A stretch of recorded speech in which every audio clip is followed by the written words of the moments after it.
Arizona's family is investigating threats against public officials after an Arizona man was charged with threatening the president and the vice president. Our investigative reporter Amy Cutler is looking into this case. And Amy, this is part of a larger troubling trend you found.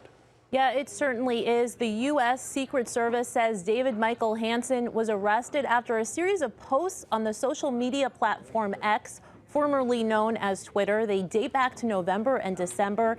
Agents say Hansen mentioned assassination and bombing the White House. He even tagged the president and vice president on social media. Now, Hansen originally told Secret Service agents he didn't know it was illegal and took down the posts. But a month later, Phoenix police told the Secret Service of more posts.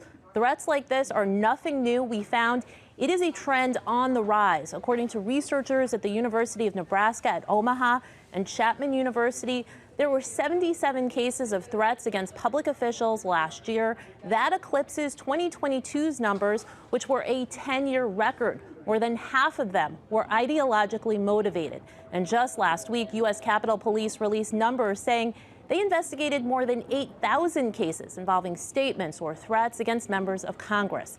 That number is slightly higher than 2022, but lower than the record in 2021.